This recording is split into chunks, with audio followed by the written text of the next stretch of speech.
Beleza. Então, pessoal, hoje a gente vai fazer uma discussão um pouco mais focada na parte de processos, né?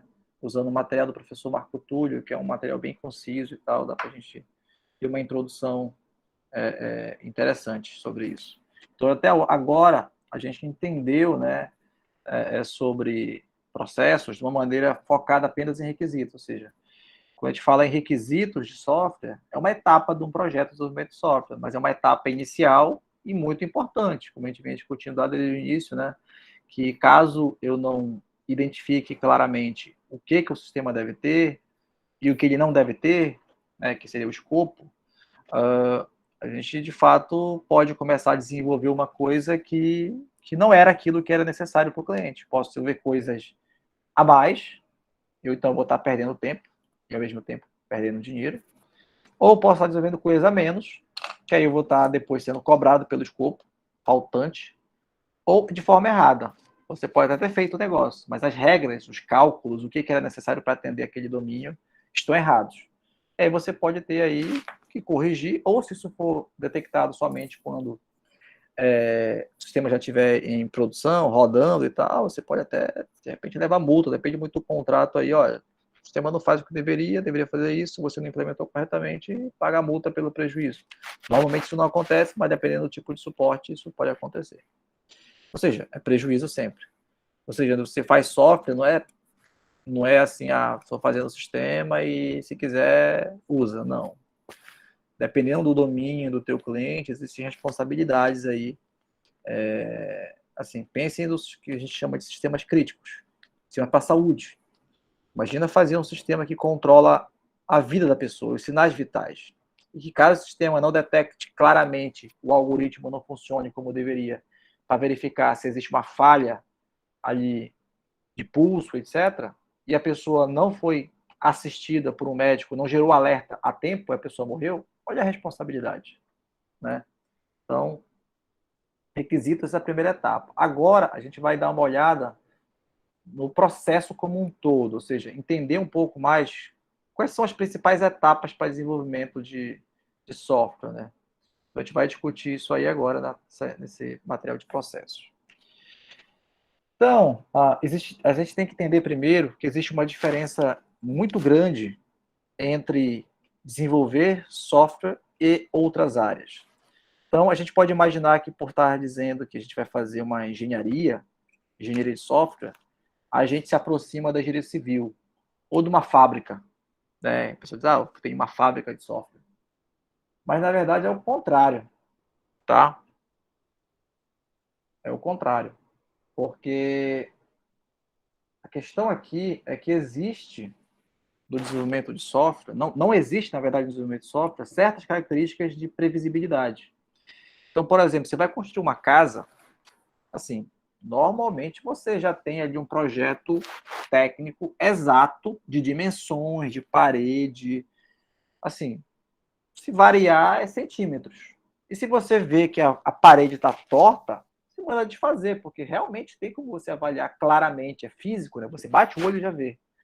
A janela está torta, está fora do prumo. Engenharia de software é um software, uma coisa intangível. Então, você não tem como ver. Você precisa usar para sentir.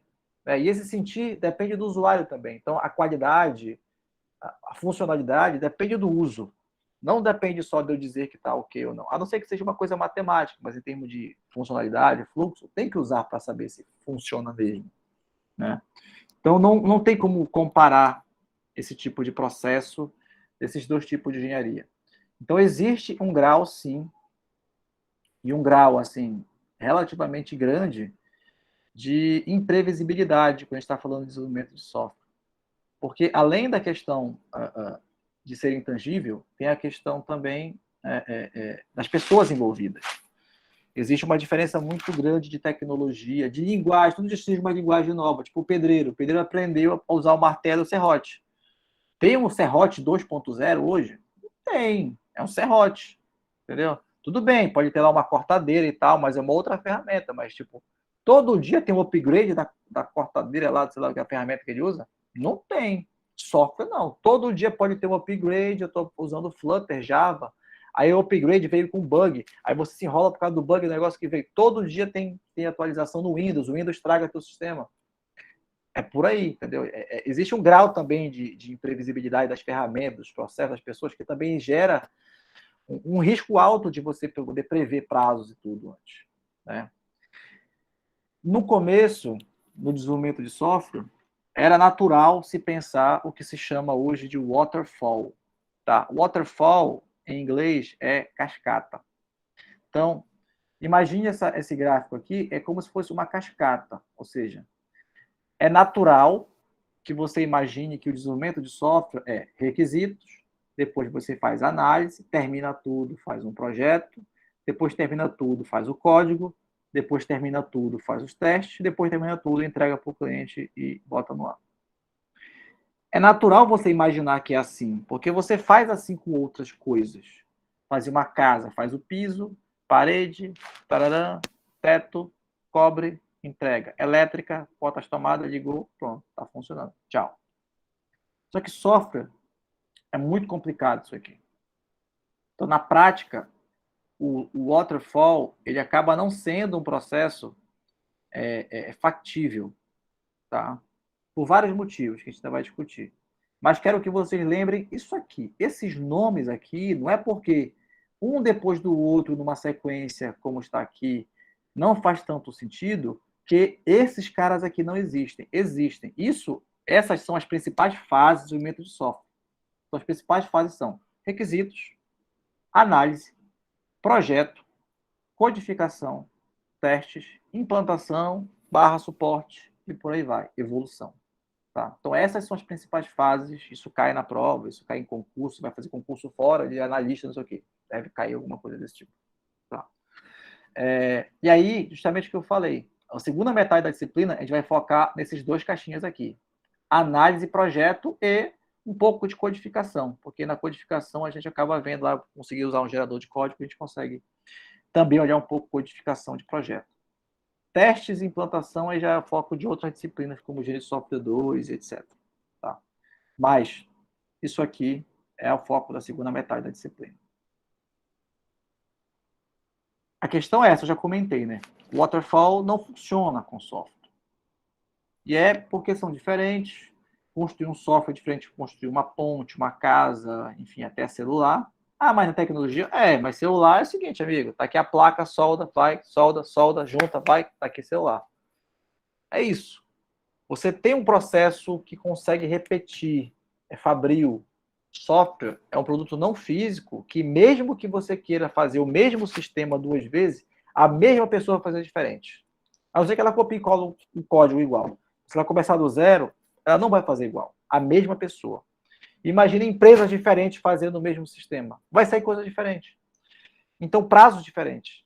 E porque depende de vários fatores, incluindo as próprias pessoas. Você que tem uma pessoa mais hábil que a outra numa tecnologia que faz mais rápido. Isso varia o prazo. Então, não tem como eu cravar um prazo. É impossível cravar um prazo. O que a gente pode estabelecer são metas. Meta de tal coisa e vamos trabalhar em cima dessa meta. Alguns conseguem cravar prazos em tarefas menores, mas em um nível global é praticamente impossível você estabelecer um prazo final. Diferentemente de outras áreas, como, sei lá, logística, etc. Você consegue ter processos muito bem definidos até em termos de prazo. Tá? Outra questão que, assim, já comentei isso com vocês, né? Cliente, bicho, se você deixar, ele vai ficar pedindo, vai pedir requisito, vai estar. Então, a ideia é, assim, funcionalidades são infinitas, são várias possibilidades de resolver o mesmo problema. Além disso, o próprio mundo ao redor muda. Porque se tem um cara do supermercado, imagine um cara de um supermercado há 2 anos atrás. Mas eu quero um sistema. Aí você ia perguntar, quer um aplicativo? Quer delivery? Não precisa disso. Para que delivery? Eu já vendo aqui no meu bairro, vendo pra caramba, nem tenho caminhão. Como é que eu vou fazer delivery? Não vou querer. Agora pergunta para um cara de supermercado hoje em dia. Ele já está até com o delivery dele já pronto lá, integrado com a plataforma que ele contratou online e por aí vai. Então, assim, o mundo muda todo dia. Os requisitos mudam, então. Então, nunca um projeto de supermercado vai ser igual ao outro. Todo dia tem requisito novo, lei nova saindo, etc. Ou ideia nova do cara.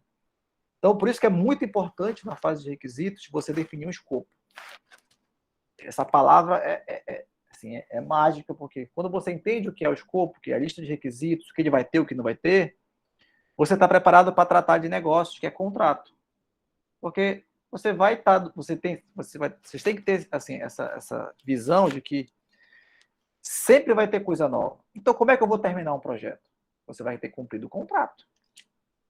Por isso que é importante você entender bem como documentar requisitos, documentar teu projeto, para que o teu contrato seja claro. Olha, fulano, você vai fazer isso, isso, isso. Ok. Ah, mas mudei de ideia agora.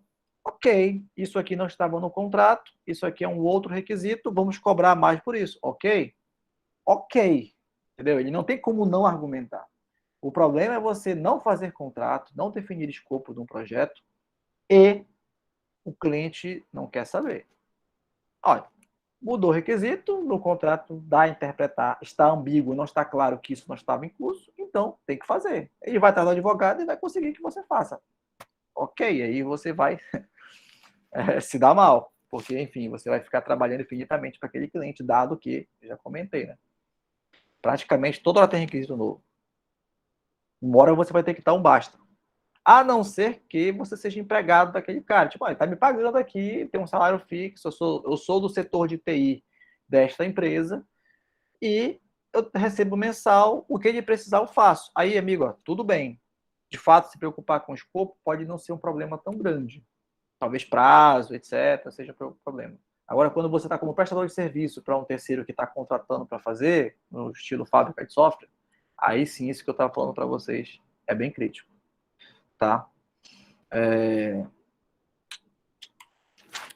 E aí, né, uma grande dificuldade é a documentação. Porque é uma coisa demorada escrever documento e tal, de escrever sistema.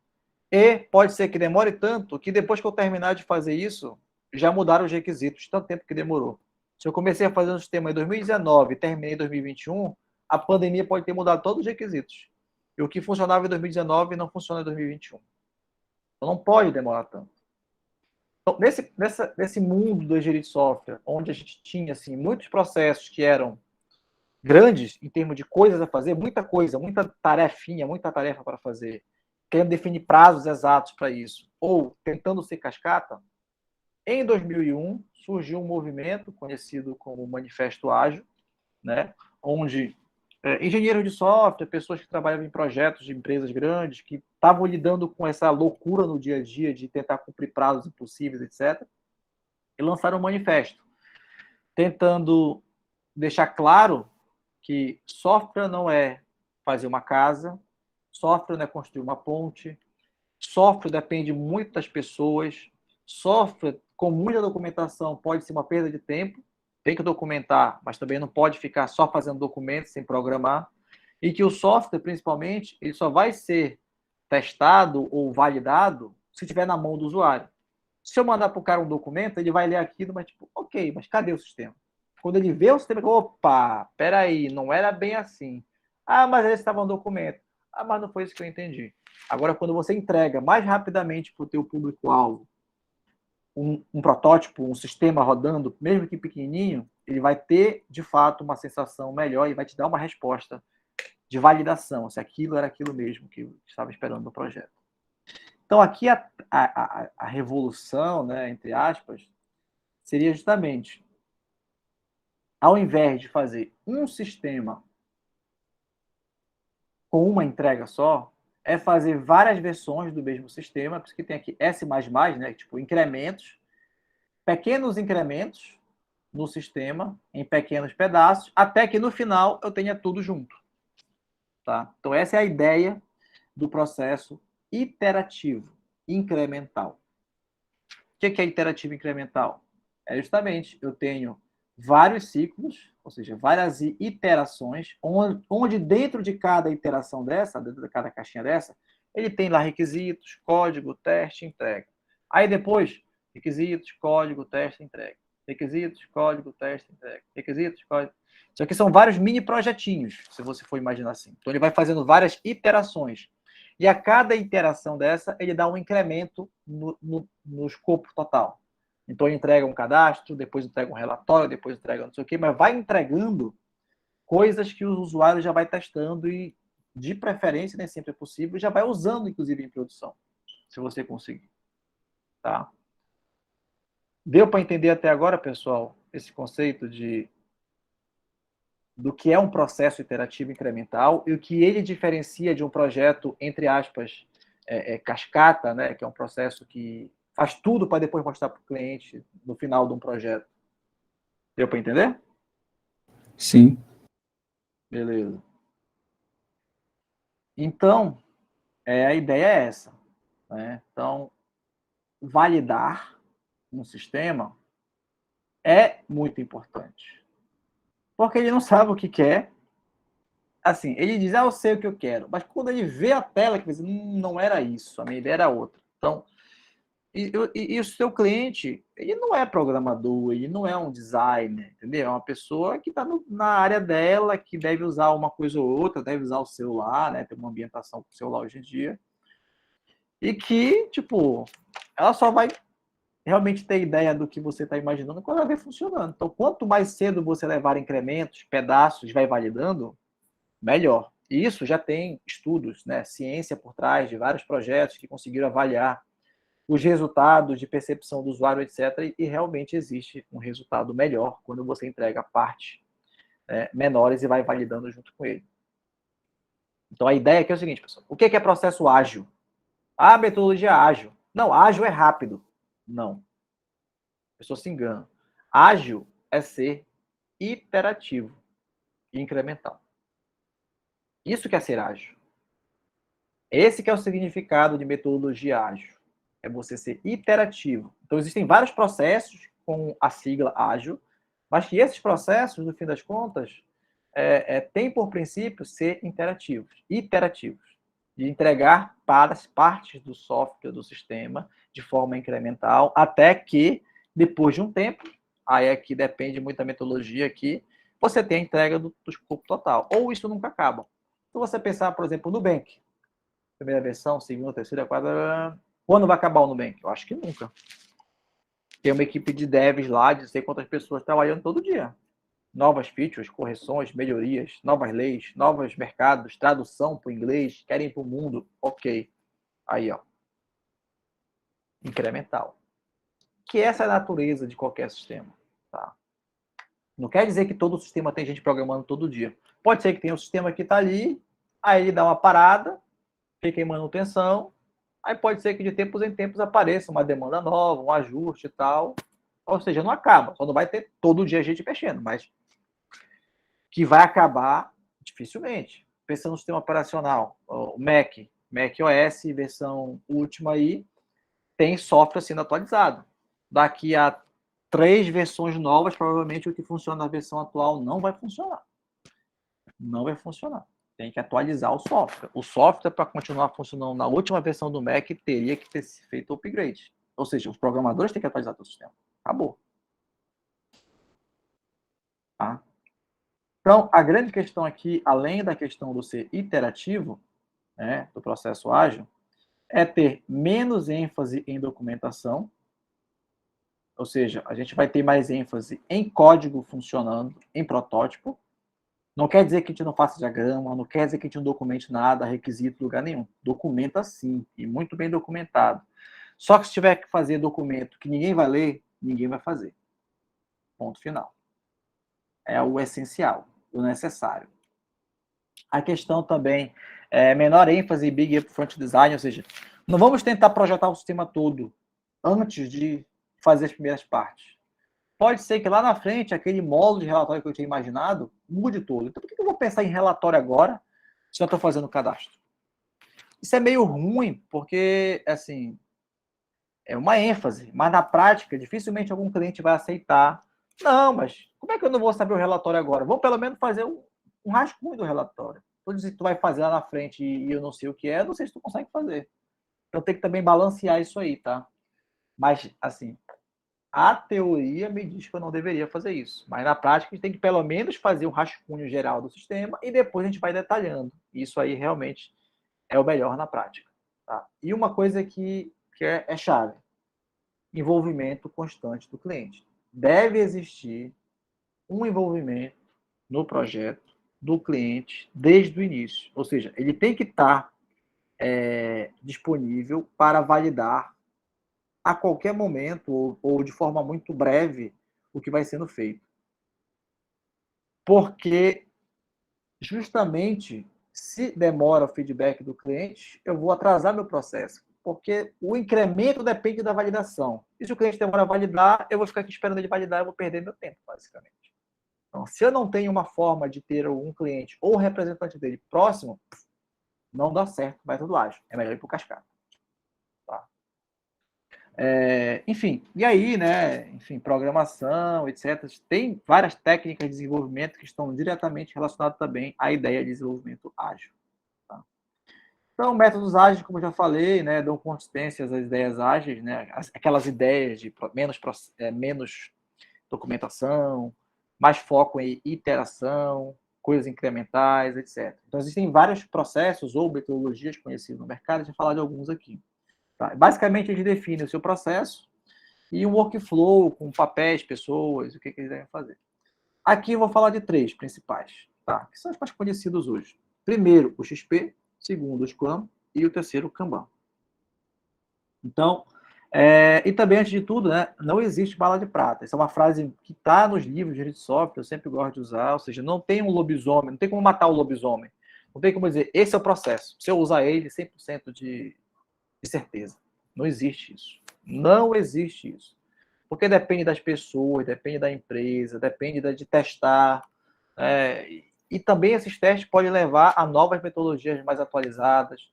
Então não existe, vou usar o Scrum e estou rico. Vou fazer a melhor empresa do software do mundo que vai fazer software para todo mundo. Não, está longe disso. A metodologia é parte da engrenagem. Tá? E aí tem esse cara aqui que é um brasileiro, o Luiz Barroso, que trabalha no Google, né? VP de engenharia do Google. E ele tem um vídeo muito interessante. Eu acho que vocês não vão conseguir ouvir o vídeo. Deixa eu ver se vai. Estão ouvindo não, né? Não. Deixa eu ver se eu consigo colocar aqui a legenda. Peraí. Fora. Being a good programmer is really important. Make sure you're graduating good programmers. The other thing that I think is important to recognize is a non-technical issue, is that unlike when I entered the field, the kinds of problems we solve today are at the degree of complexity and scale that a single superstar is much less likely to really move the needle. And what that means for the way we educate our students is that... Vocês estão vendo a tela cheia agora? Do YouTube? Sim. Tá, eu vou botar aqui, tem uma legenda. Aí vê se você consegue ler essa legenda aí. I think there are 2 things that I like to emphasize. One of them, being a good programmer is really important. Make sure you're graduating good programmers. The other thing that I think is important to recognize is a non-technical issue, is that unlike when I entered the field, the kinds of problems we solve today are at the degree of complexity and scale that a single superstar is much less likely to really move the needle. And what that means for the way we educate our students is that we need to educate students to think of themselves as a team and evaluate their performance, not as much by their individual prowess, but in what ways their addition will make the team better. And I see that every day at Google, where, the difference between a very good programmer and the ninja programmer in a very complex environment with tens or hundreds of people need to work on the same project. The difference between those two is not their ability to program or their technical prowess primarily. The difference between those two is how they work with their teams. So if you are able to have more team-based projects to sort of understand, to practice that kind of teamwork, I think it's going to help them tremendously in their careers. It's a team sport. Deu para entender? Mais ou menos o que ele falou? Consegui ler. Sim. Então, assim, em resumo, que o cara é brasileiro, né, trabalha no Google, a gente desenvolver software, tecnologia é um trabalho em equipe. E aí, a ideia de processos, vocês vão entender aí que é basicamente isso. Como eu coordeno melhor times, equipes. Porque dificilmente uma pessoa sozinha consegue fazer um Google desse. E sistemas. Aí vai ver, ó, você tem que ter o banco de dados, tem que ter o rede, tem não sei o que. Cara, tem que ter 3, 4, 5 pessoas. Como é que eu organizo essas 5 pessoas? Tem o Jeff Bezos, né, que é um cara famoso ainda, hoje em dia, um dos caras mais ricos do mundo e tal, da Amazon. Tem uma frase dele lá que eu tenho aqui na parede lá, que é o seguinte: se você não consegue alimentar um time com 2 pizzas, o seu time está grande demais. Então, tem várias implicações disso, mas é exatamente isso. A gente tem que ter um time, uma quantidade de pessoas em um projeto. Quer dizer que a Amazon só tenha 10 pessoas, né? Mas quer dizer que a Amazon ela tem times espalhados. E cada time desse toma conta de um módulo, de um sistema, de um processo, etc. É uma equipe. E aí, como é que eu organizo essas equipes? Processo. Sem processos da pessoa trabalhando, se organizando, etc., o cara, cada um no seu quadrado, cada um indo para o seu computador, ninguém fala com ninguém, não tem uma forma, uma prática, não vai dar certo. É basicamente isso, a importância de ter processos, e no caso aqui de processos ágeis. Beleza? Beleza. Acho que foi isso. Então, bora lá. Então, aqui, ó, vamos para o XP. XP é o primeirão, assim, é o vovô dos processos. Começou aí em 99, né? Com esse cara, Kent Beck, que é basicamente um gerente de projeto, desenvolvedor, que estava ali muito na parte técnica e disse, cara, olha, tem que focar em programar. A gente não pode focar em documento, tem que focar em programar. Então, por isso que é Extreme Programming, né? Tipo, foca em programar e ao redor disso tenha práticas que a equipe de programação vai conseguir se coordenar e entregar mais software e menos baboseira. Né? E aí, um dos valores, né, basicamente é dividir. Ele não é um processo que descreve exatamente o que você tem que fazer, passo a passo. Na verdade, é um processo que descreve valores, princípios e práticas. Aí você coloca isso na sua equipe como você quiser. Adota ele totalmente ou parcialmente, inclusive. Tá? Então, primeiro, valores. Então, tem vários valores aí, né? Mas imagina o seguinte: comunicação. Isso é o básico. Então, se tem uma equipe que não se comunica, seja online, seja, enfim, de outra forma, não troca informação sobre o projeto, não rola. Tá? Não vai rolar. Simplicidade, né? Questão de código simples, você fazer uma coisa, um algoritmo simples, dar feedback, fulano, olha, não funcionou, ok, obrigado. Você imaginar que alguém de vocês deve ter ido no McDonald's ou no Bob's uma vez na vida de vocês, fulano, hambúrguer. Aí o cara grita aqui, hambúrguer. Aí o outro lá, ok, recebi. Aí o outro, batata. Batata pronta. Então, assim, o cara grita. Isso é o quê? É o feedback, é a comunicação em feedback. É o básico de protocolo de rede, né? O WAC, né? Você, fulano, pediu hambúrguer. Aí o cara grita, entendi. Ou hambúrguer, o cara, não entendi, repete. Aí vai, hambúrguer, ok. Então, existe um feedback, ó, entendi, não entendi. Não é só manda, e aí não sei se ele entendeu, não entendeu. Ele, não entendi. Por que não me avisou? Então, na comunicação do time, todos têm que lembrar desses valores de feedback, seja simples. Qualidade de vida está bem relacionada com a questão de equipes que acabam trabalhando mais horas do que as 40, que seria o normal, natural, né, do dia a dia, do assalariado, etc. Porque prazo está atrasado, etc. Não, amigo, se está atrasado, tem alguma outra coisa errada, porque eu só vou trabalhar 40 horas e dessas 40 horas tem que caber o que eu vou entregar. Se estão pedindo mais coisa do que cabe nas 40 horas, tem algum problema de escopo aí. Basicamente isso. Esse que é o princípio da gente, a classe trabalhadora dos desenvolvedores, se valorizarem nesse sentido.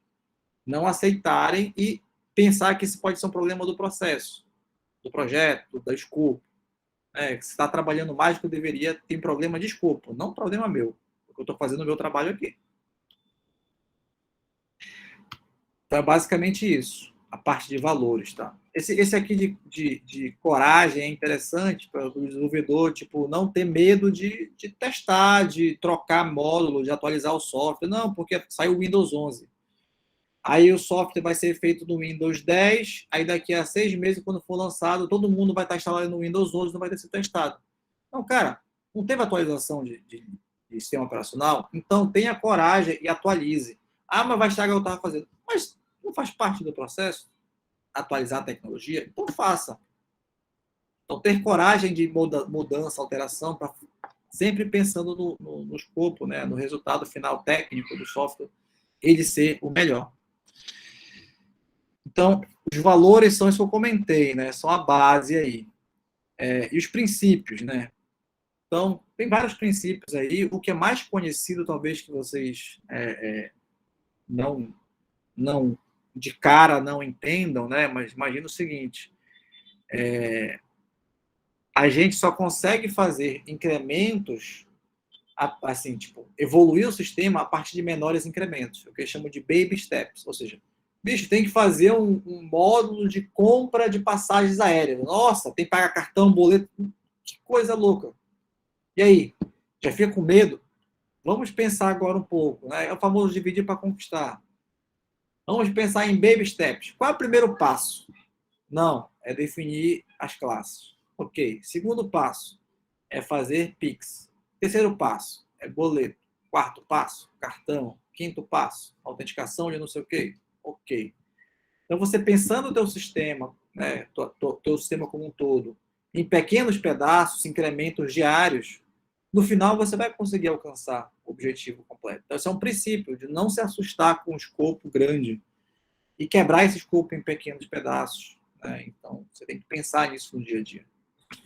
E tem outros aqui, melhoria contínua, não precisa explicar o que é economicidade, né? Tipo, usar menos, fazer mais com menos, etc. Né? E letras práticas, aí entra uma tabelinha aqui para vocês. Ó. Tem várias práticas, mas eu vou discutir aqui apenas uma, na verdade, tá? Que é a programação pareada. Uma coisa que acontece, que surgiu no XP, que é o famoso TDD, que é o desenvolvimento de software orientado a testes. O TDD é um método onde a gente planeja, né? A gente faz antes de programar o sistema, a gente programa o teste do sistema para saber depois se passou ou não o nosso código. Então, tipo, o princípio programador, antes de fazer seu código, fazer seu teste. Esse é o TDD. Então, essa sigla é bem conhecida no mercado também. Mas a questão da programação pareada, que a gente vai ver, é bem conhecido também, que é o seguinte, ó. Então, pair programming é basicamente você ter, em algum momento do projeto, onde se faz necessário a junção de duas pessoas na mesma máquina, e aí os motivos podem ser, por exemplo, motivos de ter uma pessoa nova na equipe que precisa aprender, motivos de ter ali um módulo crítico do sistema que deveria ser mais revisado ou melhor testado, mas normalmente eles colocam isso no primeiro motivo que eu falei, que é a ideia de você ter uma pessoa mais experiente trocando experiência com uma outra menos experiente, para depois de um tempo, essa menos experiente vai ter ganhado um up, ela consegue andar sozinho e aí ela depois vai poder ajudar outro, inclusive. Ou seja, não é que todo mundo vai trabalhar de 2 em 2 no mesmo computador, mas em um certo momento, ter duas pessoas estrategicamente colocadas para trabalhar juntos, seja num dia, seja por parte do dia, onde uma pessoa vai ser o driver, que é o cara que vai estar ali com a mão no código, e o outro é o navigator, que vai estar ali olhando o que ele está fazendo, revisando o código dele, apontando erros, apontando dicas, e de vez em quando ir lá e assumindo o código para fazer uma coisa mais rápida. A ideia é essa, do pair programming. Programação em par.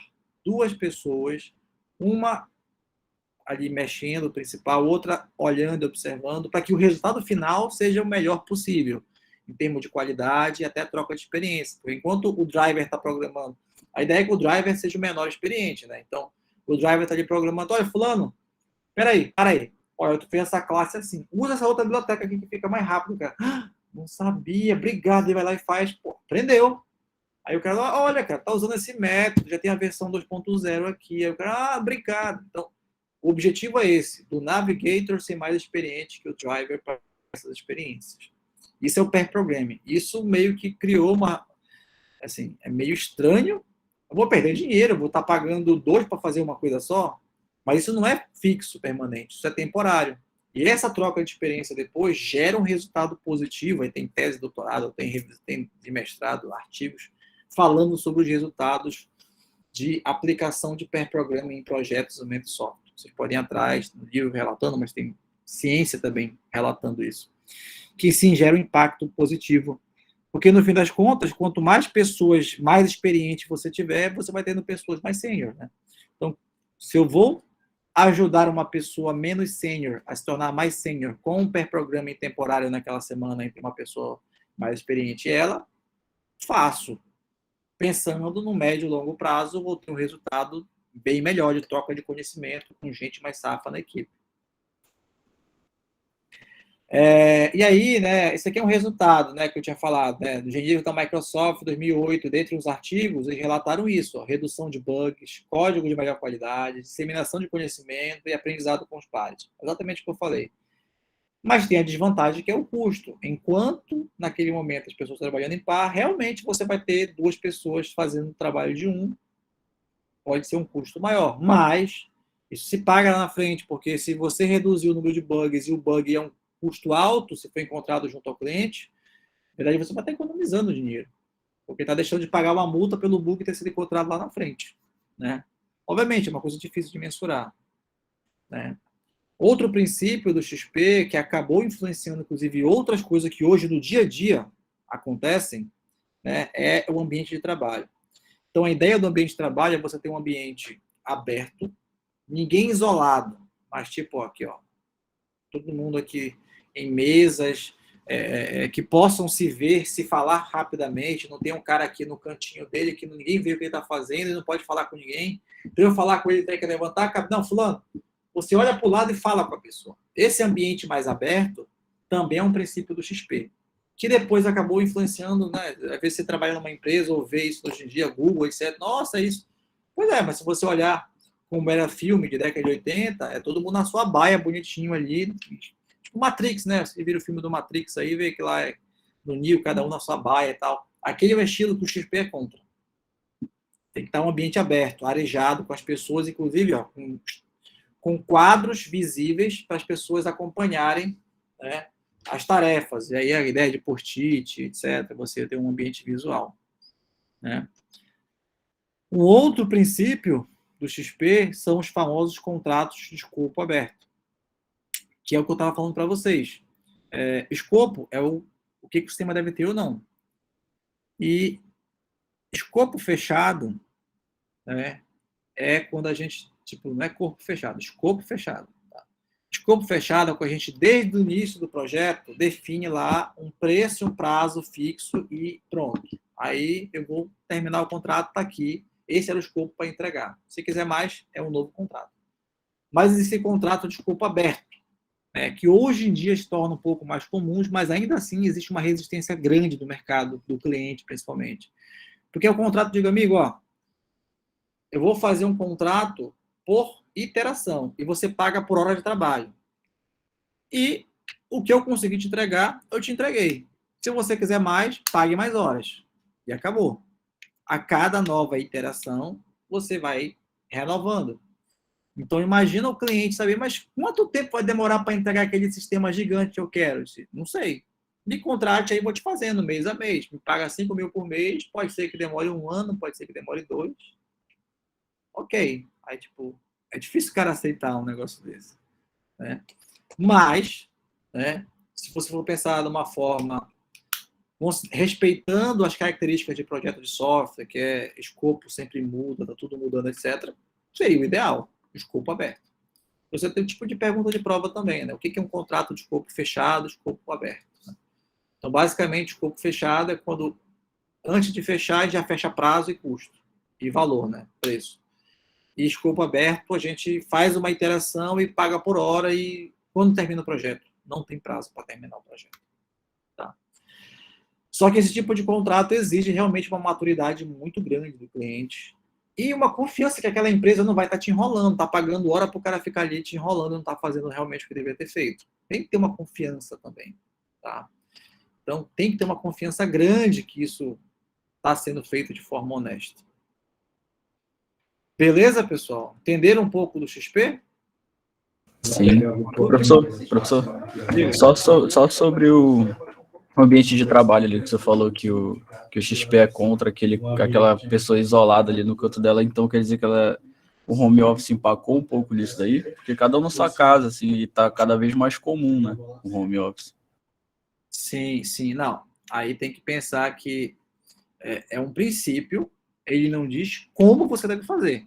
Então, só como base, então, né? Quando o cara inventou lá o Kent Beck e propôs o XP, ele olhou para o escritório dele e falou, vamos organizar esse negócio aqui direito. E reorganizou e propôs um modelo de escritório aberto. Ok. Mas, não só com a pandemia, o modelo de trabalho remoto existe há bastante tempo. A gente tem que, de alguma forma, tentar simular um ambiente de trabalho aberto com ferramentas. Aí, se você pensar, como é que eu faria isso? O cara no meu home office, liga a câmera, entra no Microsoft Teams e deixa a câmera ligada, por exemplo. É uma forma de simular isso. Eu saber que fulano está online, que ele está na frente do computador, se eu quiser chamar ele agora, eu clico aqui e chamo ele. Tá? Então, isso é uma forma de simular o escritório aberto, porque você tem um canal sempre aberto. O Slack, por exemplo, é uma ferramenta que Slack, pode procurar. Slack é uma ferramenta de chat, basicamente, de projetos, que depois outros foram copiando, Microsoft Teams, etc. Mas que foi que meio que entrou nessa revolução aí de chats corporativos. Que ele implementava isso, tipo, eu estou em casa, mas tem um chat que eu sei quando o cara está aqui, quando o cara está ocupado, e se eu quiser eu chamo ele agora rapidinho, ou se eu quiser eu crio uma sala, aí todo mundo vem ali e fala aquela reunião rapidinho, depois sai. É o digital simulando o presencial. Entendi. Então aí já é questão de ferramentas, mas o princípio se mantém. Tá? Sim. Esse foi o assunto do meu doutorado. Eu estou escrevendo aqui ainda, estou corrigindo agora a tese, né? Estava discutindo com o orientador esse negócio hoje. Mas foi isso, eu entrevistei pessoas trabalhando remotamente em São Paulo, Belém, Brasília, Estados Unidos, Canadá, Inglaterra, e assim, Alemanha. Então, assim, os caras trabalham justamente assim, tem equipe trabalhando presencial, tem equipe trabalhando remoto, mas aí entra o Slack, entra uma ferramenta de conferência. A questão está com uma comunicação facilitada e aberta entre as equipes. Esse que é o princípio, na prática, mesmo no home office, isso pode ser feito. O problema no home office, eu entro, aí eu quero falar com fulano. Onde é que ele está? Não sei, eu vou chamar no Zap, no Zap, tipo, a ferramenta pessoal, eu não respondo e tal, eu misturar trabalho. Não, eu estou trabalhando agora, eu tenho que estar de forma síncrona com a minha equipe, tem o Slack, eu entro no Slack, fica verdinho lá, estou dizendo que eu estou agora trabalhando pela empresa e a qualquer momento, fulano, olha, sou no teu trabalho, tal requisito não entendi, ok, deixa eu responder ele. Então ele vai saber que está verdinho, que você está lá, que você não está, e vai te encontrar facilmente para se comunicar. Não é a mesma coisa, mas espera-se que o princípio é o mesmo. Tá? Beleza. Então vamos ao segundo, talvez o mais famoso de todos, que é o Scrum. Então o Scrum foi proposto por esse Jeff Sutherland e o Ken Swaber aí, em 95, que na verdade nem foi focando diretamente em software, tá? Apesar de, né, ele ser um cara da área de engenharia de software, né, trabalhar com métodos para gerenciamento de projetos, né, no caso aqui, né, que ele fala aqui, o CMMI, né, que é modelo de maturidade de projetos e tal, mas hoje, se você pegar Scrum, tem livro que o cara, tipo, é quase um coach, ou um cara que vai tentar ensinar Scrum para implementar isso numa equipe de call center. Tem. Assim, porque ele é um processo meio genérico para times trabalharem juntos. E ele não exclui o XP, deixar isso bem claro. Eu posso ter uma mistureba toda. XP com Scrum, com tudo junto. tá? Porque vocês viram que o XP é mais princípios, práticas, então ali eu posso usar aquilo e misturar com alguma coisa do Scrum que a gente vai ver. Mas quero que vocês entendam que o Scrum não foi feito somente para software. Então, tem times hoje de outras áreas que usam os mesmos princípios de trabalho. A ideia de interação, etc., que a gente vai ver. Então, tem livro, tem muito material sobre Scrum e não se assuste por ver que um cara que é um livro que não é de computação, falando de Scrum. É porque é um processo mais para times trabalhando em conjunto, tipo o time de vendedor que vai na rua. Nossa, se aplica o Scrum. Porque você pode criar um mecanismo, uma prática de sincronização do time, de comunicação, de reunião todo dia, depois vai lá, vai para a luta, volta. Como é que foi a venda de hoje, tudo. É para times trabalharem de forma coordenada. Tá? Essa que é a ideia do Scrum. Isso que eu já falei, né?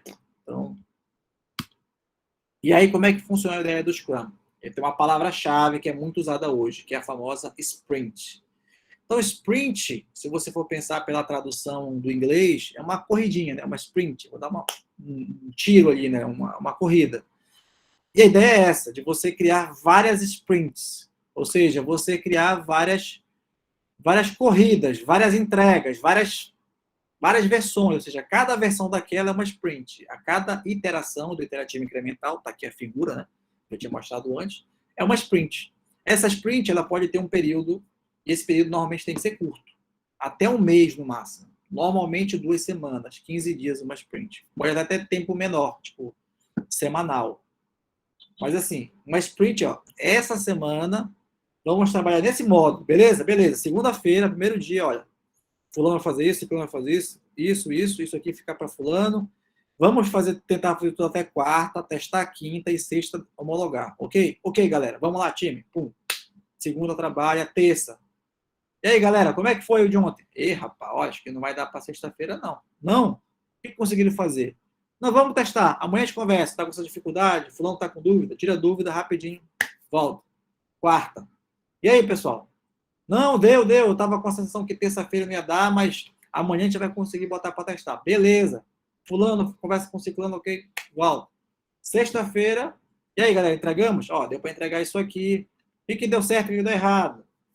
Essa semana, ó, isso aqui poderia ter feito melhor, isso aqui eu vou atualizar a biblioteca do Java, isso aqui eu vou atualizar tal coisa. Beleza, galera. Segunda-feira, nova sprint. Beleza. Segunda-feira, novas funcionalidades, nova listinha de features. Isso é Scrum. Isso vocês podem imaginar que se aplica para outras áreas também. Time trabalhando, todo dia conversando sobre o que aconteceu.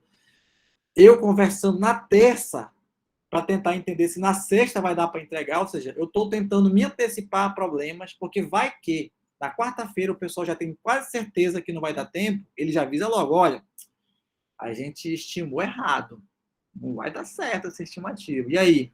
Avisa logo, comunicação contínua, frequente, olha, fulano, não vai dar certo, eu não vou entregar, só vai conseguir entregar até tanto. Ok, qual foi o problema? Foi isso. Consigo resolver? De repente posso colocar mais uma pessoa para ajudar e aí melhora. Então, eu estou avisado na quarta. Não vou ser avisado só na sexta quando não deu tempo. Aí eu não vou ter o que fazer. Eu vou só aceitar e vai ficar chato, né? Então, a ideia de time é esse. O time está coeso, trabalhando de forma conjunta e se comunicando de forma frequente. Tá? Então, as palavras-chave para Scrum é sprint, que é esse pedaço, né, esse incremento do iterativo. O que se faz numa sprint? Quando a gente fala aqui de requisitos, normalmente a gente chama isso lá de histórias de usuário ou features do sistema. Então, a gente normalmente chama de história. O que vem a ser uma história? A história é basicamente como se fosse um parágrafo descrevendo um módulo, uma ação do usuário. Fulano, até aqui um exemplo. Um usuário, quando estiver logado, deve ser capaz de postar perguntas. Como é um site sobre programação, as perguntas podem incluir bloco de código, os quais devem ser apresentados com um layout diferenciado. Tá aí, é uma descriçãozinha. Ele é um pouco mais que um requisito, porque ele descreve requisitos do usuário, alguma coisa, mas tem que também não ser tão grande. Isso é uma história. Então, a ideia é que você coordene suas sprints baseado nas histórias. Ou seja, o sistema todo deve ter umas 50 histórias, mas não vamos fazer essa semana 3 histórias, 3 features. 3 funcionalidades. Na próxima sprint, podemos fazer 5.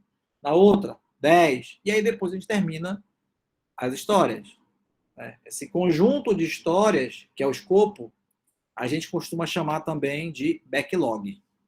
Tá? Então, assim, palavrinhas em inglês também, né? Tá cheio de inglês. Sprint, história de usuário, tá português, né? E backlog. Existe no Scrum um cara, tá? Que inclusive hoje no mercado só se usa esse termo aí. É o PO. Vocês devem ter ouvido falar ou visto isso em algum lugar, alguém falando. Não, porque eu sou o PO. Estamos contratando um PO. E não sei o que é PO, né? Eu pensei que é piolho, né? Não. PO é a sigla para Product Owner, que é basicamente o dono do produto, se você pensar assim. Tradução literal. Então, no Scrum, a questão é o seguinte. Todo método para ser ágil tem que ter o cliente o mais próximo possível. Mas, se não for possível ter o cliente, ele mesmo, tipo, aquele cara que vai usar o sistema todo dia comigo, eu tenho que criar um cara chamado PO, o Product Owner. É uma pessoa da minha equipe que tem que ter um canal direto com o meu cliente, que tem que conhecer muito bem desse cliente, para quando eu tiver dúvida de requisito, ele que vai responder. Ele que vai, ou ele já sabe muito sobre os requisitos e vai me responder, esse PO, ou ele vai rapidinho lá, vai lidar com o cliente, tentar entender e voltar para me dizer para a minha equipe. Ou seja, para não ficar o meu programador falando com o cliente diretamente. É para o PO fazer esse papel, né, a rede de computadores tem lá o proxy, né, fazer esse papel de intermediação com o cliente. Deu para entender, pessoal? Professor? Diga. Qual a diferença do PO para o gerente de projeto, então? Então, porque o gerente de projeto, na verdade, não existe no Scrum. Tá? Assim, literalmente falando. Então, acaba que o PO, ele é um pouco gerente, se você for pensar na definição de gerente de projetos do PMBOK e outras metodologias, que a gente não vai aprofundar aqui, o gerente de projetos é um cara que coordena atividades, tarefas, equipes, processos e requisitos de escopo. Então, o PO, ele faz uma parte das coisas que o gerente de projetos faz. Tá? Mas o PO, ele não está tão preocupado com prazos. Ele está tão preocupado com se as pessoas estão fazendo o processo de forma correta. Ele está preocupado com escopo, com os requisitos, com as funcionalidades. Existem outros papéis do Scrum que já são mais do cara mais preocupado com, de fato, se está fazendo o Scrum direito. O prazo é mais uma questão também que o PO participa, mas é uma negociação com o cliente. Né? Como o cliente está presente na questão de definir qual o prazo para entregar tal coisa, etc. É uma negociação com o cliente, ou seja, não fica só na costa do gerente. Então, obviamente, você vai no dia a dia das empresas, eles misturam cargos. Tem um cara que é gerente, tem um cara que é PO, aí é normal. É como eu disse para vocês, eu posso misturar Scrum com XP? Claro que eu posso. Assim como eu posso usar um pouco do XP e outros cargos na minha equipe, mas desde que eu entenda a diferença entre eles. O PO é um cara mais focado em produto. Por exemplo, hoje existe o tal PO e existe um cargo chamado gerente de produto. Tem um monte de curso aí na internet, tal. Hoje a moda é evento de produto, ou seja, o cara de produto e tal, que é um cara um pouco diferente do PO do Scrum. Mas tem também essa modinha aí hoje em dia. Não é modinha, não. É um cargo realmente para empresas que têm um porte de produto que nunca acaba tendo necessidade de ter um gerente de produto, sim. Beleza. Boa pergunta. Então, a ideia era essa, né? Antes, com Cascata, existiam os stakeholders, os caras de requisitos, aí juntava tudo em documentação e dá programador. Ou seja, alguém tinha que se virar e documentar tudo do cliente, todas as possibilidades, e depois passar para a programação. Agora, esse cara é o PO. Então, esse cara é o que faz a ponte entre todos os stakeholders, documentos e equipe de devs. E, obviamente, é como se ele fosse uma documentação viva, né? Ele documenta, ele faz diagramas, ele faz a documentação para passar para os devs, mas, em caso de dúvida, fale com ele.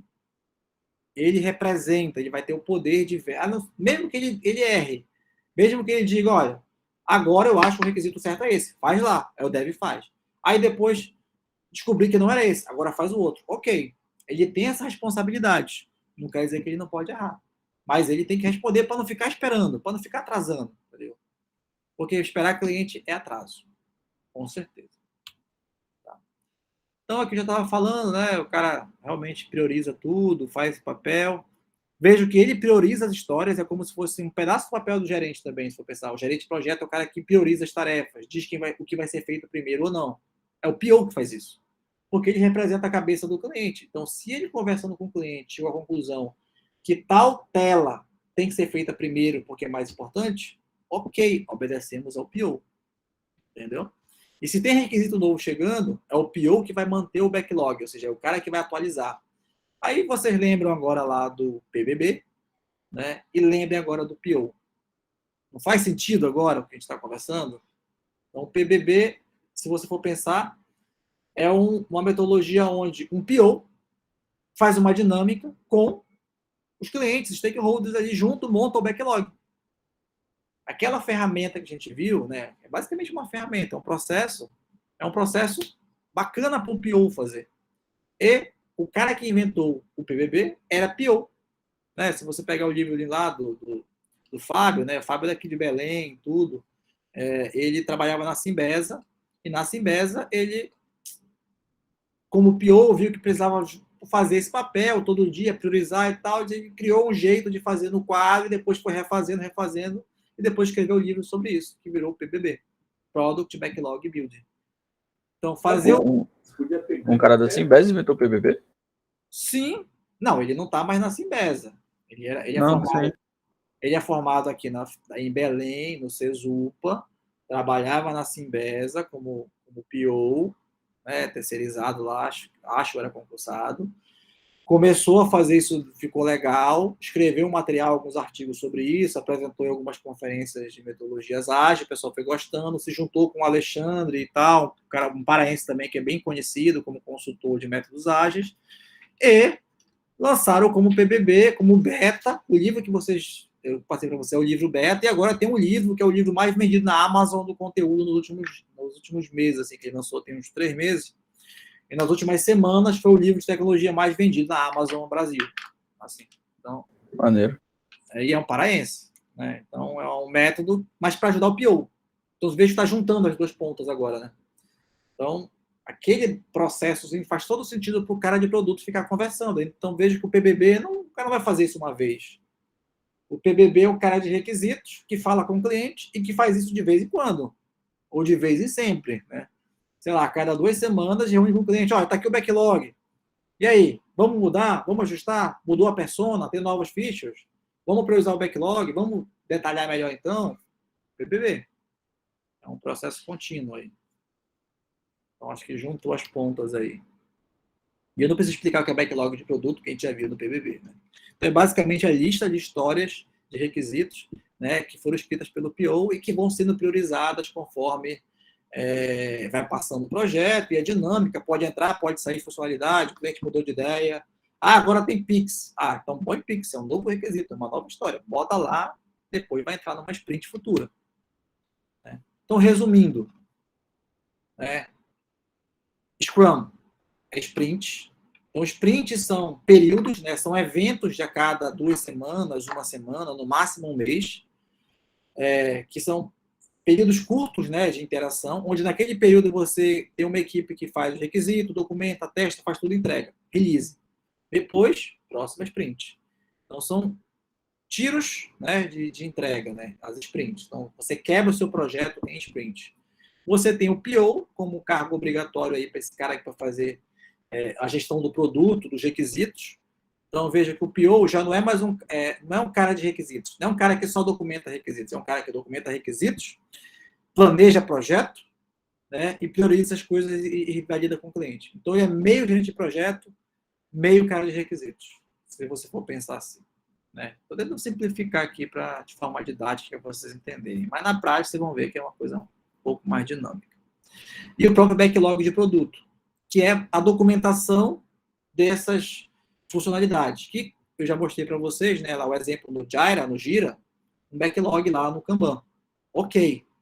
Pode ser lá no Kanban do Gira, ou se eu quiser fazer uma forma mais lúdica, papel, ou digital também, eu posso botar no Miro, digitalmente, criar meu quadro lá Kanban, ou meu quadro PBB, e documentar o backlog lá, com os post-itzinhos. Aí depende da equipe, de como ela quer, se ela gosta de post-it, se ela gosta do Trello, que é outra ferramenta, do Gira, depende da equipe aí, não existe receita de bolo, tá? E aí, quais histórias vão entrar na próxima sprint? Essa é uma decisão tomada pela equipe na fase que a gente chama de planejamento de sprint, tá? E aí o PO e a equipe vai decidir, olha, essa sprint passada a gente colocou 20 tarefas, foi pesado, não gostamos, a gente ficou muito tempo, muita pizza de madrugada. Faz o seguinte, vamos botar, se foi 10, vamos botar 8, vai ficar um pouco mais leve, aí depois a gente vê se foi o resultado. Então a equipe decide quais e quantas coisas vão entrar na próxima sprint. Obviamente, isso é um mundo dos sonhos, a equipe trabalha assim, o quanto ela acha que deve, né? Mas tem prazos aí de cliente, tem pressões externas que podem influenciar também nesse planejamento, com certeza, né? É um mundo real, não é um mundo de Alice. E importante, né? Em um time Scrum, todos têm o mesmo nível hierárquico, ou seja, o PO não é chefe dos devs. Então, não, por isso que não se chama gerente, porque o cargo, o nome gerente já meio que já tem essa pegada. Não, ele é meu chefe, meu superior, é meu gerente. Não. O PO está do meu lado. Ele está comigo ali. Então, se vai atrasar, ele também vai assim, pagar pelo atraso. Então, se tem algum problema no dia a dia, ele vai sentar contigo do teu lado e vai, não, o que está acontecendo? É porque eu não entendi. Deixa eu te ajudar a entender esse requisito, então. Porque se der errado, vai dar ruim para mim também. Né? E, né, a ideia dos devs, eles vão ter esse nível de autonomia, né, de decidir realmente o que vai ser capaz de entregar ou não, né, isso realmente, senão eu vou estar forçando a barra, tipo, não, tem que fazer, não, te vira, dá teus pulos, não quero saber, tem que estar pronto amanhã, tipo, o cara, pô, mas ele está dizendo que não vai dar tempo, está dizendo que vai dar meus pulos, não rola, né? Então, tem que obedecer também essa questão do técnico. O técnico tem a honestidade, está ali trabalhando contigo de forma honesta, ele vai saber se vai dar tempo ou não. Então, tem que ter essa comunicação direta e sem pressão nesse nível, né? Que é um pouco do XP, se vocês forem lembrar, né? Questão de trabalho no tempo correto, né, e tal. Então, o XP também tem isso. Vê que o Scrum também tem um pouco desses princípios ágeis do próprio XP. E aí, né, a questão das sprints, tem reuniões, né, e tal. Uma coisa que essas reuniões, planejamento, tudo acho que não é o foco aqui, mas talvez vocês entenderem, né, dessa parte do Scrum, tem algumas coisas repetidas aqui, a questão das reuniões, tipos de reuniões, tá? Então, por exemplo, aquilo que eu tinha falado, então, times Scrum, eles têm que ter, idealmente, de 5 a 11 pessoas, que é aquilo que eu falei do Jeff Bezos, né? O time de 2 pizzas. Então, um time que vai trabalhar no formato Scrum maior que 11 pessoas já se torna um pouco caótico gerenciar. Porque você tem que ter um PO e um Scrum Master. Já a gente vai ver o que é Scrum Master. Mas o PO é tipo, se tiver 20 pessoas querendo tirar dúvida sobre requisito, pode ser que o PO não dê conta. Então, por isso que tem esse limite aí. Para ele poder comunicar e se relacionar bem com 10 pessoas, com 5 a 10 pessoas, uma pessoa com o PO. Porque senão vai ter que ter mais PO. Aí foge um pouco do básico, assim, do processo, né, que foi sugerido de ser ágil. Obviamente, existem variações do Scrum para ter times grandes. Já tem isso, mas não é o nosso foco aqui. Tá? E o que vem a ser o Scrum Master, que é o que foi a pergunta feita anteriormente, eu meio que fugi dela para poder, quando eu chegasse aqui, explicar. Então, o PO é o cara focado entre requisitos e clientes. Né? Requisito cliente, backlog, priorização. E tem o Scrum Master. O Scrum Master é um cara que não técnico, é um cara tipo, é o que algumas empresas chamam de agilista. O que é esse cara? É o cara que está ali, ó. O meu papel aqui não é programar, não é priorizar tarefa, é sentar contigo, amigo, o que está acontecendo aqui no projeto que posso te ajudar? Olha, eu não estou entendendo esse negócio de ter que reunir todo dia. Eu não estou entendendo como valida. Ele vai sentar contigo. Não, vamos lá, tira a dúvida. Então, ele não é chefe. Na verdade, é como se fosse um consultor permanente. É um cara que fica ali, ó. Até questão de inimizade. Fulano brigou com fulano e tá pé da vida com o outro. Ele diz, nossa, peraí. Deixa eu conversar aqui porque isso vai atrapalhar. É equipe. Lembra do vídeo do cara do Google? Trabalhar em equipe. Pô, se tem uma equipe e está desunida, eu tenho que alguma coisa ser feita. Né? E aí o Scrum Master é esse cara. Talvez o Scrum Master não é gerente. O cargo de gerente tradicional fica dividido entre o Scrum Master e o PO. Tá mais para o PO do que para o próprio gerente. Mas, na verdade, nem é chefe o PO também. Né? Porque todo mundo tem que ter uma hierarquia ali horizontal. Tá? Então, enfim, tem várias classificações aqui. Eu não vou entrar em detalhes sobre tipos de PO. É mais interessante eu falar sobre isso aqui, que você não pode esquecer. Que foi o que eu contei na historinha lá no início. Então, o que acontece? Uma das práticas do Scrum muito conhecidas é a famosa reunião diária. Então, como eu falei naquele exemplo para vocês, vamos planejar uma sprint de uma semana, reúne na segunda e na terça-feira de manhã tem uma reunião, não quer dizer que todo dia os caras vão reunir durante 2, 3 horas. E o resto do dia para trabalhar? Não rola fazer reunião todo dia. Mas como eu consigo, então, reunir todo dia com uma prática do Scrum? É a chamada stand-up meeting ou reunião diária. Então, quando eles falam que é stand-up meeting, é reunião em pé. Mas por que chama-se reunião em pé? Que é aquela reunião que, tipo, eu estou em pé. Eu não estou sentado aqui relaxado. Então, eu vou cansar de ficar em pé. Então, tem que ser rápido para não ficar cansado. Por isso que dizem que a reunião diária do Scrum é stand-up meeting e tem que durar aí no máximo 15, 20 minutos aí, né? Onde tem que ser bem objetivo. Fulano, e pode ser que ela dure bem menos que isso, se não tem problema. Tipo, se está todo mundo ok, mas só cumpre a cerimônia. Por isso que chamam de cerimônia do Scrum. Então, todo dia, equipe, fulano, e aí? Não, tal coisa está acontecendo. Não, isso aqui. Olha, eu estou com dúvida nesse requisito. Ok, deixa eu anotar aqui, já eu passo contigo. Beleza. E tu, fulano? Não, aqui deu pau na máquina aqui, bicho, olha, não deu certo, deu bug no HD. Pera aí. Ei, Scrum Master, me ajuda aqui nesse negócio aqui para resolver lá para o impedimento do cara aí. Aí ele vai atrás do técnico, vamos resolver a máquina do cara aqui, porque ele pode parar de programar. Então, pô, fiquei sabendo agora. Ok, vou melhorar a performance dessa máquina desse cara aqui. Mais memória, pega a memória, bota lá.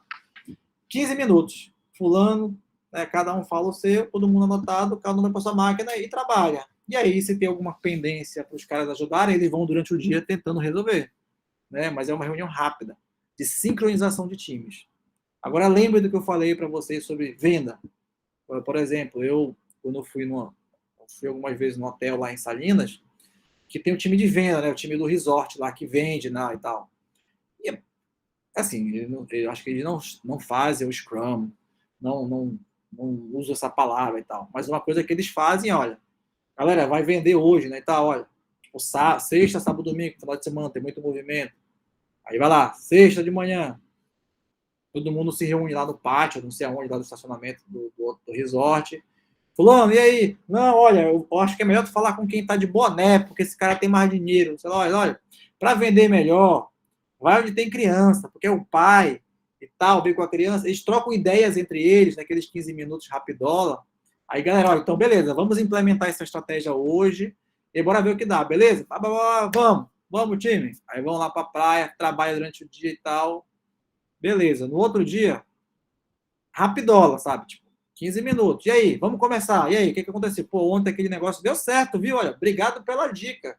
Falei com os caras com criança, todos caíram no papo aqui, conseguiram comprar o ingresso comigo e tal. Obrigado. Todo mundo, olha, todo mundo antenado. Pô, vou fazer também. Se o cara tá dizendo que tá dando certo, estamos compartilhando aqui uma estratégia para o time. Vejo que tem tudo a ver com o Scrum, pelo menos com a prática do reunião diária stand-up meeting.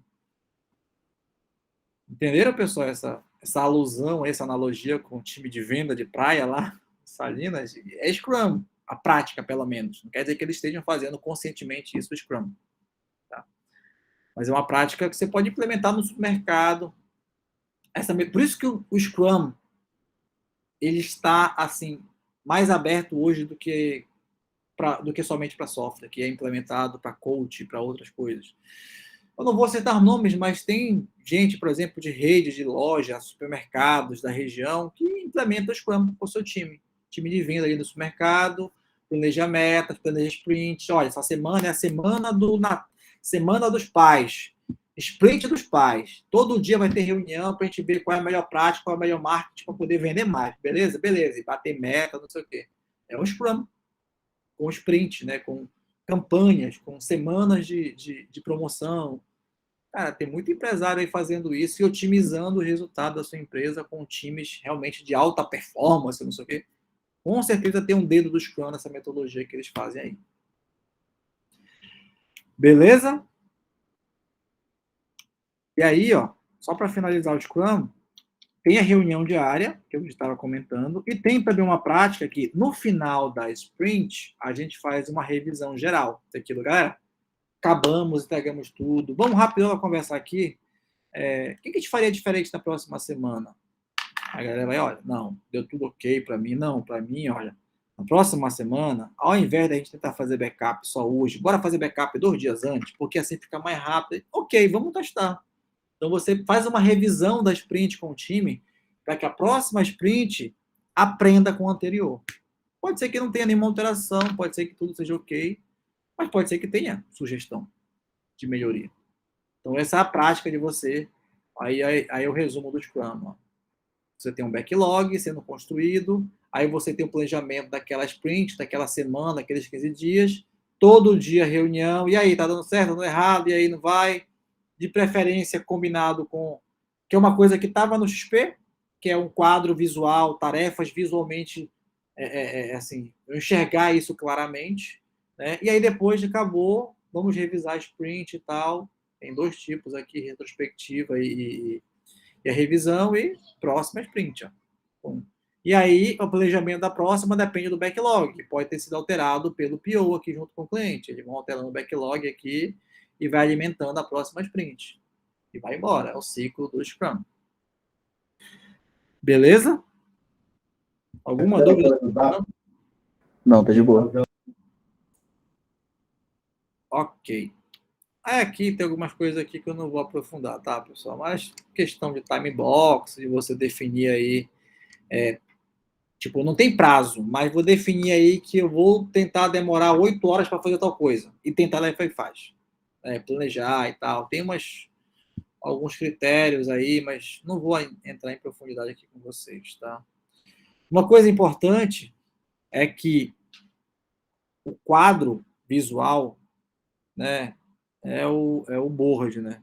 E aí o Scrum tem aí um board padrão, né, que não é um board do próximo que a gente vai ver, que é o Kanban, né? Mas é um board simples, onde a gente tem aqui, ó. Tá vendo aqui, ó? Claramente, em algum lugar tem que ter o backlog, a lista de requisitos, coisas a fazer, tem que ter o que nós estamos fazendo agora, né, e o que está sendo entregue até tudo que concluiu. Então, isso é basicamente isso aqui, ó. O backlog de tudo, e aí o que tem para fazer nessa sprint é o to-do, ou seja, o que está na fila para fazer, o que está sendo feito agora é o doing, o que está sendo testado está em testing, e o que foi finalizado, já testado, joga para o done. Então, a ideia é que puxa daqui para cá, ele vai andando. Do doing, testando pro done. Simples. Mas é um quadro de visualmente acompanhar o andamento das tarefas dos teus backlogs, dos teus sprints, né?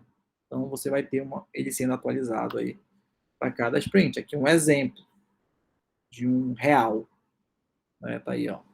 Visualmente, com papel e não sei o quê. Obviamente, se botar um ventilador, estraga todo o projeto, né? Botar um ventilador aí em cima vai estragar tudo. Mas aí é cada um, né? Você pode fazer isso no Trello, pode fazer isso no Gira e outras ferramentas que fazem. Aí, mas o visual, assim, de novo, eu abri minha agenda aqui, eu sou um cara técnico, mas eu gosto de pegar no papelzinho do post-it, escrever e pegar e depois amassar ele assim, pô, já terminei essa tarefa hoje. Amassar, bem amassado, jogar no lixeiro assim com raiva. É legal, né? Então, faz parte do processo você ter uma mistura de digital com o físico. Já não é mais questão de qual o melhor ou o pior. É questão das pessoas e tal, de realmente costume, né? Que gosta ou não gosta de fazer isso com papel, ou fazer os dois, né? Mas o princípio é o quadro.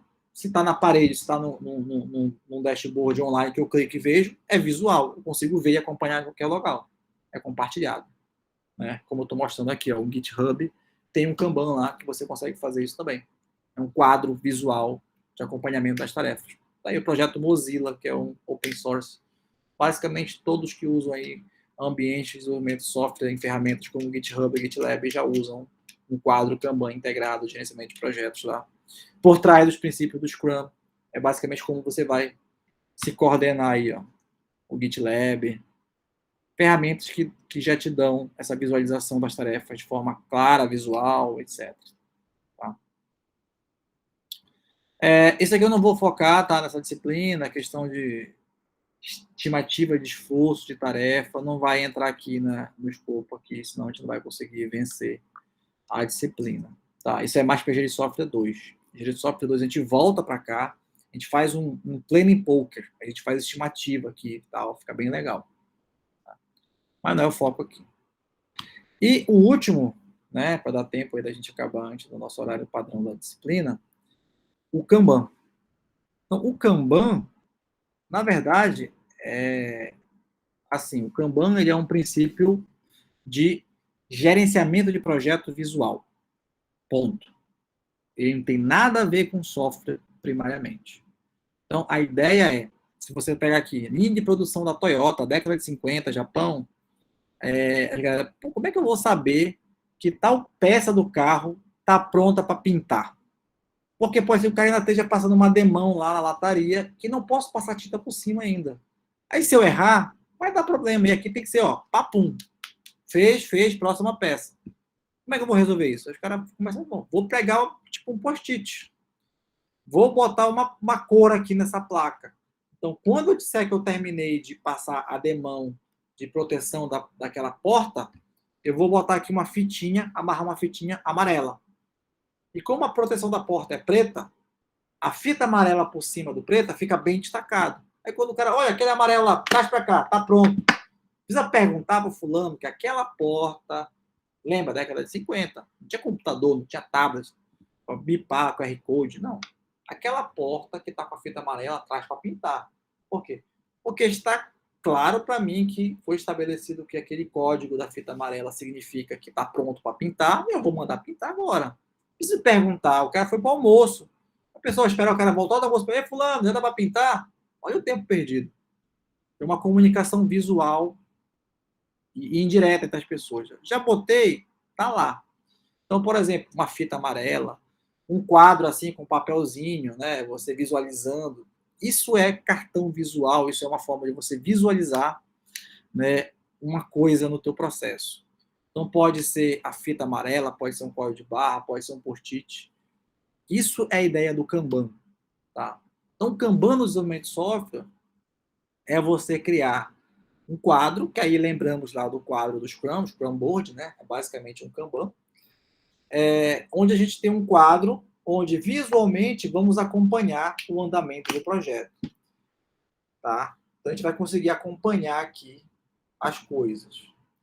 Mas lembre-se, o Kanban não é Scrum. Isso tem que ficar muito claro para vocês. O Kanban é uma forma de desenvolvimento de software orientada ao quadro. O Kanban, como é uma outra coisa, né, ele não foi feito com o Scrum por outra pessoa, outra equipe, etc. Ele não tem lá no Kanban, por exemplo, a ideia de PO. Não tem o cargo PO. Isso vem do Scrum. Então, basicamente, o que você tem? Você tem um backlog e você vai transitando esse backlog para as tarefas sendo desenvolvidas e depois entregues. De forma contínua. Então, uma grande diferença do Kanban para o Scrum é que não existem sprints no Kanban. No Kanban é o seguinte, amigo, tem tarefa? Vamos fazer. Tem tarefa? É só puxar o post-it para cá e a gente vai fazendo. Não tem que esperar fazer uma reunião diária, não tem que fazer uma reunião semanal, não. Não é obrigatório, porque isso não é, sim, obrigatório do Kanban. Posso fazer? Claro que pode. Aí você está misturando Kanban com Scrum. O que é que eu falei lá no início para vocês? Não existe uma equipe que trabalha só de um, só de outro. Você vai pegando aqui, não, mas eu preciso de um PO aqui, porque eu preciso de um cara para trabalhar com esse PBB, requisito. Ok, cria um PO e trabalha com Kanban sem sprint, por exemplo. É um projeto contínuo, por assim dizer. É um projeto que não tem semana a semana. Todo dia, se tiver coisa nova, vai sendo entregue. Tá? Então, isso é o Kanban. Deu para entender, pessoal, a diferença entre o Kanban e o Scrum? É basicamente um Scrum sem sprint, né? É basicamente isso. Eu vou dizer aqui, eu particularmente, né, com a minha experiência, o que você prefere? Eu prefiro Kanban. Por quê? Aí depende mesmo da equipe. Porque se você for pensar, beleza, eu tenho um time de pessoas que não são experientes. Pessoas que precisam ter uma coordenação, ter uma comunicação boa para trocar informação, porque não conhecem ainda os requisitos. Cara, o Scrum é muito bom para isso. Porque você vai pegar times que tem ali uma média de nível, né? Um nível baixo, não tão sênior, mais pleno ou júnior, mas na interação entre eles vão ganhando experiência por ter que reunir todo dia e tal, você vai ter um controle melhor ali. Scrum, ideal. Agora, quando você tem um projeto que tem prazo mais curto, porque vê que sprint é uma coisa pausada, você tem que ter ali um ritmo para aquilo, tem que ter tempo para reunião todo dia, tem que ter uma cerimônia, uma disponibilidade para isso. Agora você tem projetos com prazos mais curtos, ou uma equipe que não é uma equipe júnior, é uma equipe sênior. Você fica todo dia conversando, tá com... Não, cara, é só... Se der tarefa, o cara faz. Se der tarefa, o cara faz na hora e pronto. Então, para times mais experientes, Kanban é melhor. Então, assim, não tá nem no slide, mas na prática, é assim que funciona. Eu estou dizendo isso, pessoal, porque foi o que eu entrevistei na minha tese de doutorado. Eu conversei com gente que trabalhava, assim, um cara muito safo, sênior, trabalhando com equipe. Não, cara, aqui é Kanban. Aqui a gente usava, inclusive eles falaram, usávamos Scrum. Por exemplo, um que eu entrevistei, que é lá do Canadá, de Castanhal, o Edley, que até fizemos uma live no ano passado com ele e tal, ele trabalha no Canadá hoje. O Edley contou que na empresa dele isso aconteceu, eles trabalhavam com Scrum e tal, só que depois de um tempo, com a equipe assim, safa, foi se tornando meio maçante ter que ter reunião todo dia, não sei o que, não, aí começaram a migrar para Kanban. Começaram a tirar a ideia de sprint, reunião diária, e começou a ser contínuo, porque a galera só pega e fazer. Aí tem um ganho de produtividade aí nesse sentido, mas pega uma equipe inexperiente e joga no Kanban direto, vai ter problema, porque ela não vai ter a maturidade e nem o nível de conhecimento sobre os requisitos e tudo para sair fazendo. Vai ficar sempre cheio de dúvidas e vai atrasar mais do que se ele tivesse uma reunião rápida todo dia para tirar as dúvidas. Entendeu, pessoal? Sim. Beleza. E aí, só para finalizar, né, uma coisa que é muito particular do Kanban é uma métrica chamada de WIP, tá? Que é chamada métrica de Work in Progress. Então, a ideia do Kanban é o seguinte, olha, é contínuo, mas também não é bagunça. Porque se você for pensar no quadro do Scrum, é tipo, não entra mais nada dessa semana. Se foram colocadas 10 tarefas essa semana, só vai ser colocado mais tarefa para fazer semana que vem. E acabou. Se você bota uma tarefa nova ali, você está furando o Scrum. Ponto final. Mas quinta-feira todo mundo terminou tudo. Só segunda-feira. Sexta-feira é dia de reunião para revisão. É isso, entendeu? Aí pode parecer uma perda de tempo, depende da maturidade do time. Mas é bom isso para times mais imaturos e menos experientes. Agora, Kanban é contínuo, mas também, se começar a puxar tarefa e não tiver entrega, fica um negócio desbalanceado, tipo, fica um gargalo. Tem tarefa para ser feita e não tem gente fazendo. Aí que entra a questão do Kanban, do WIP. Ele prega que a gente tem aí duas colunas. A coluna de esperando e uma coluna feito. Esperando e feito. E principalmente em 3 fases, que é especificação, implementação e revisão, que seria o teste. Então, a ideia central é puxar trabalho. Só que eu não vou puxar mais trabalho e deixar o miolo, tipo, implementação, ou o gargalo de teste lotado. Porque se eu tiver aqui, por exemplo, 20 tarefas para especificação, 50 programando e 2 testadas, já testada totalmente, e 20 para testar, tem alguma coisa visualmente errada. Parece que está tudo aqui no meio e ninguém está entregando nada, porque o entregue é só depois que foi testado e revisado. Tá? Isso é óbvio. Só depois que foi tudo testado e revisado e aprovado é que eu digo que está ok. Então, eu não posso ter um monte de dizer, não, eu estou fazendo 50, mas só entreguei 2. Está desbalanceado o teu trabalho. Então, é aí que funciona o princípio do WIP. Tem que concluir, tanto quanto continuar fazendo. Mas se você ficar só fazendo e nunca concluir, o teu Kanban não está correto. Então, o princípio é esse. Ó. Sai do backlog, entra para detalhamento de requisitos. Eu especifico, detalho lá aquela tarefa e tal, tiro dúvida. Depois, ele vai para as tarefas especificadas. Aí fica esperando alguém puxar ela para começar a implementar, programar, desenvolver. Aí, quando é desenvolvida, ela entra para o implementado. Aí, depois do implementado, ela entra para revisão, testes, etc. Então, é o Kanban. Ó, sai daqui, para cá, para cá, para cá, para cá. E aí é que ele está simplificando. Ó. A grande questão aqui é que isso não pode estar desbalanceado. Então, a grande questão aqui, ó, eu não posso ter muita tarefa a ser feita. Ó. Então, aqui, ó, H2, aí o H2 passou, ele foi quebrado em outras tarefas. O H2 virou T10, T11, T12. Porque lembra que o H2 é uma história. A história pode ser quebrada em 3 tarefas. E no final do dia, então, o H2 sumiu e virou 3 tarefas. E o T7 ou T8, que estavam lá no início do dia, no final do dia, ó, foram concluídos, já foram para a parte de implementação, já foram especificados, vieram para cá. Aí pegou para implementar. E o T3, que estava aqui, ó, pulou para cá. E o T2, que estava aqui, ó, pulou para cá. Então, veja que o processo andou. Algumas coisas foram terminadas o teste, né, ó, e outras coisas passaram para teste, já foram implementadas. Então, o dia a dia de um projeto Kanban é isso. Algumas coisas vêm para cá, outras para cá. O negócio é que não pode ficar um canto desse lotado. Obviamente, o concluído tem que ficar lotado, né? Óbvio, é o último. Mas aqui no meio, se começar a ter gargalo, tem que, equipe, vamos voltar aqui para fazer essa especificação.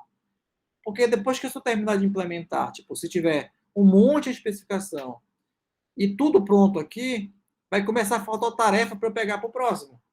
Porque está faltando tarefa especificada. Opa, para de fazer isso, vamos especificar mais agora para poder não faltar tarefa para implementação. Ou o teste também. Olha, galera, já terminei de testar tudo e ainda está tudo aqui. Vamos focar nisso aqui para deixar livre para começar a testar? Porque senão o cara do teste vai parar. Esse é o princípio do WIP, tá? Da gente ter limites de proporção para que não crie gargalos no projeto. Então, a ideia é que a gente tenha um número máximo de tarefas em um passo, tá? Então, aqui, ó, nessa fase de implementação, a gente tem que ter no máximo 5 no total. Então, tem 4 aqui, ó, e 0 aqui implementados. Então, tá dentro do WIP ideal do Kanban, tá? Essa que é a ideia. Aqui, especificação, a mesma coisa, ó. No máximo 2 em especificação. E aqui no máximo 3 em revisão. Né? Então, também está balanceado. Então, a ideia do WIP, Work in Progress, que é essa famosa métrica do Kanban, é isso. É para criar um fluxo de trabalho saudável, para que não tenha gargalos, etc, etc, etc. Por exemplo, esse quadro não está balanceado, porque está zerado aqui, está tudo aqui, não tem nada sendo validado. Né? Então, esse quadro não é válido. Existem 6 tarefas em implementação e o IP recomendado para ele é 5. Então, está desbalanceado, porque tem 3 aqui, 3 aqui. Tá? Então, deveria tirar um para cá. Tira um daqui para cá. Pronto. Testa logo esse negócio. Aí sim ficaria no limite. 5 e aqui já teria alguma coisa. Quando está assim, por exemplo, está claro que tem que já testar isso. Se tem um cara programando, para de programar e testa isso. Puxa esse cara para cá para teste. Porque está desbalanceado. Não está testando, não está entregando. E aí o que eu falei, né? Joga para teste, para balancear. Enfim, isso aqui é só exemplos do IP. Eu já falei. Comentários finais aí que o Kanban é mais simples que o Scrum, já falei também. É mais adequado para time mais maduro, já contei minha historinha sobre isso. E talvez começar com o Scrum e depois migrar para Kanban, que foi também o que eu falei da historinha aí do Ed, da empresa dele, e outros que eu entrevistei no doutorado também, que é a mesma história. Não, aqui era Scrum, migrou para Kanban, gostei e tal. Não quer dizer que ele começou com Kanban. Se tivesse começado com Kanban, teria sido ideal. Acho que não. Quando não usar esses métodos ágeis, aí tem que pensar. Se eu não tiver cliente perto para poder validar as coisas comigo, se já tem um sistema que é só migrar, não vai mudar nada, ou seja, os requisitos já são conhecidos, não tem que ficar descobrindo requisito. Então, nessas situações e outras que estão aqui, pode usar cascata, com certeza, porque você vai entregar o sistema, já está dito, está aqui o documento, amigo, faz isso e me entrega. Ou você não quer validar? Não. Você vai mudar de ideia? Não. Ok. Faço. Vai ficar fazendo sprint, revisão com o cliente? Não. Faz, entrega. Ele não pediu? É raro ter esse tipo de projeto, mas é possível. E nesses casos, não faz muito sentido a gente usar todas essas ferramentas de métodos ágeis aí. Tá? Aqui é mais uma historinha de modelos. Eu não vou entrar em detalhes sobre RUP, etc. Isso aqui eu não vou entrar em detalhes, tá? Então, coisas para vocês irem atrás, mas ninguém mais não está no mesmo programa para vocês falar sobre isso. Aqui é só questão da ferramenta Case, né? Que a gente vai ter um slide que eu vou falar sobre isso lá, não precisa nem falar agora. São ferramentas para ajudar a desenvolver, de fato, projetar sistemas e tal. A gente vai usar uma ferramenta Case parecida com essa para modelar na segunda metade. Após a nossa primeira prova, vai ter a modelagem em ferramentas Case, né? Ferramenta de modelagem de software. Alguma dúvida, pessoal? Bastante coisa, né? Mas espero que tenha fechado aí um círculo com o que a gente viu na aula anterior. E esse conteúdo deve ter matado a curiosidade de muita gente aí, que vocês estão no curso de computação, ouvem falar de vagas, ouvem falar de eventos, métodos ágeis, não sei o que é esse negócio. Ágil é rápido? Não, não é rápido. Ágil é menos documentação, foco mais em entrega, foco mais em, dependendo do processo, como Scrum, na equipe, time. Mas não vão mais sair falando besteira aí por aí. Pelo amor de Deus. Professor aluno do FPA. E aí, o que é método ágil? É um processo rápido para fazer software. Nossa, não foi meu aluno. Se foi meu aluno, eu vou renegar você, vou deserdar. Beleza? Nenhuma dúvida? Beleza, professor.